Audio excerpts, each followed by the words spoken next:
सिर्फ लाइव 24 भारत विज्ञापन और खबर देने के लिए संपर्क करें। माधोपुर मृतक युवक के घर पहुंचे पूर्व मुख्यमंत्री हरीश रावत। मृतक युवक के परिजनों से की मुलाकात। एंकर 2 दिन पहले माधोपुर में तालाब में डूब जाने से युवक की संदिग्ध परिस्थितियों में हुई मृत्यु के बाद माहौल गर्मा गया था और ग्रामीणों और परिजनों ने पुलिस टीम पर युवक की हत्या का आरोप लगा जमकर हंगामा किया था।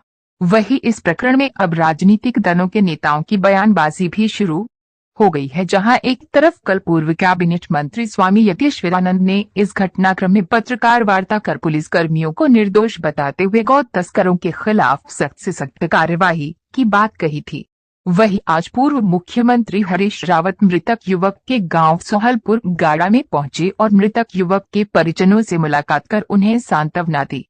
इस दौरान पूर्व मुख्यमंत्री हरीश रावत ने कहा कि ये एक बहुत बड़ी दुखद घटना है। उत्तराखंड प्रदेश में इस तरह की घटना होना बहुत निंदनीय है।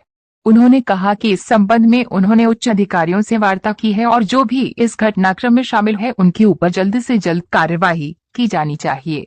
उन्होंने कहा कि वो इस प्रकरण में मुख्यमंत्री से भी बात करेंगे। वाहिना पूर्व कैबिनेट मंत्री स्वामी यतीश्वरानंद के गौ तस्करों को गोली मारने के बयान पर भी उन्होंने पलटवार कर कहा कि मंगलौर चुनाव के बाद वह समझ गए थे कि स्वामी यतीश्वरानंद उत्तराखंड शासन से ऊपर हैं, लेकिन अब उन्हें लगता है कि वे यह संविधान से भी ऊपर हैं। लाइव 24 भारत न्यूज चैनल उप संपादक सर्वेंद्र कुमार प्रजापति की खास रिपोर्ट।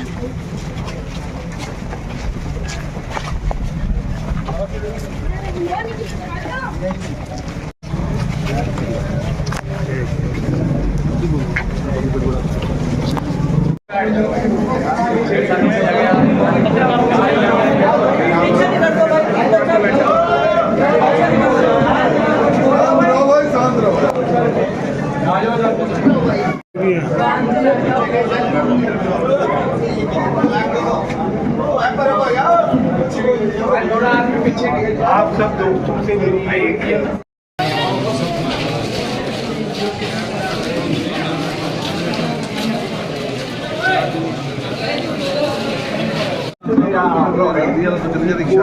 बताओ या कुछ बात है कुछ पुलिस वाला आ गया तो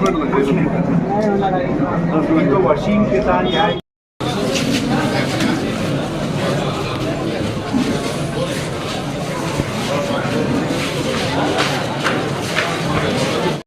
मरहूम वसीम के वालिद और उनकी वालिदा से और उनके परिवार के उनकी बहनों से उनका दुख बांटने के लिए आया हूँ, उनका गम बांटने के लिए आया हूँ। क्योंकि मैंने देखा है कि एक जवान बेटे का जाने का दुख क्या होता है। और एक ही बेटा था 3 बहनों का, वो चला गया और सैकड़ों लोगों की नजरों के सामने चला गया। पुलिस जिसके ऊपर लोगों को बचाने की जिम्मेदारी है उनके सामने चला गया, मरने दिया गया उसको, मार दिया गया, जो भी बात सही। तो ये बड़ा दुखद है। मैं अफसोस प्रकट करने भी आया हूँ और बहुत दुखी भी, क्योंकि हमारे राज्य में ऐसा नहीं होना चाहिए था। ये बलिदानों से बना हुआ राज्य है। इस राज्य में पुलिस इतनी निर्दयी नहीं होनी चाहिए कि एक जवान को मरने दे रहे हैं और वो डूब करके मर गया, चिल्लाता रह गया, और एक आदमी जो बचाना, गांव के लोग जाना भी चाहते थे, उनको कच्चा दिखा करके डरा करके दूर रखना है। ये सारी चीजें जो है बहुत बड़ी घटनाएं उनको बताई है। तो उन्होंने कहा ही थी ऐसा है, मैं इस नजरिए से इस सारे केस को देखता हूँ। हमने उनको अपनी समझ बता दी है केस के विषय में, जो समझ थी।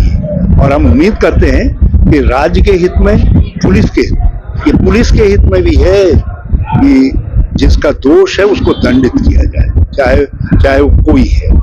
और हम इस पर सोचेंगे। अभी तो हम डीजीपी से और मुख्यमंत्री से बात करेंगे, उसके बाद सोचेंगे क्या हमको कहना है।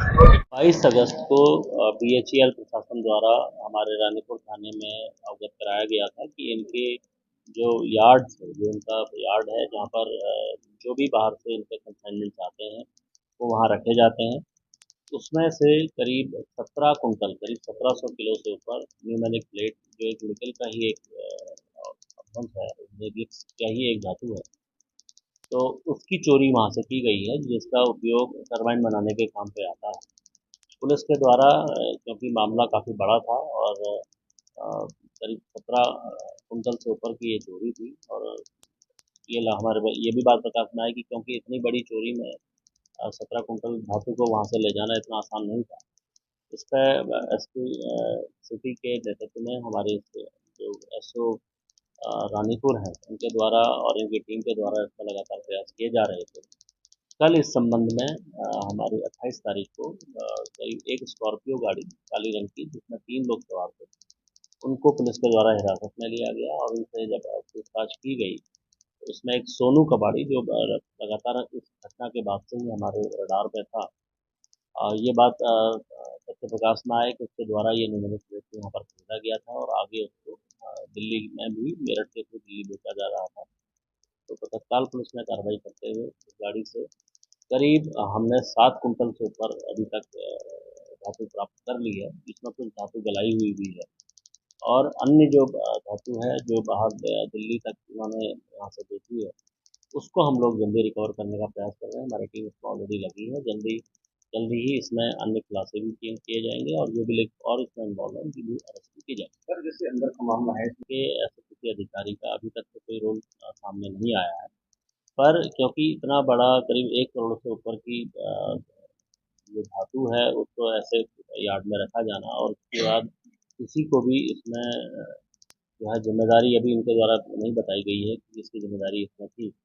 हालांकि इन जो चोर हैं या जो जिनके द्वारा ये चोरी की गई है, उससे प्रत्यक्ष रूप से अभी तक कोई भी इनका कोई इन्वॉल्वमेंट सामने नहीं आया है, पर इसमें हम लोग अभी लगातार जांच कर रहे हैं। आगे जो भी विवेचना में या आगे जो भी जांच में चीज़ें निकल के आएंगी उसके आधार पर कार्रवाई करेंगे। हमारा एक कबाड़ी जो शहनवाज सोनू है वो यही ज्वालापुर क्षेत्र का है। पूर्व में भी ये लगातार पुलिस के रडार पर रहा है और इसी के द्वारा ये धातु खरीदी गई थी और आगे भी इसी के द्वारा बेची जा रही थी। इसकी पुलिस के द्वारा रजिस्टरिंग की गई है और जल्दी ही इससे जो जहाँ और जगह पे जो धातु बेची गई है उसकी भी हम लोग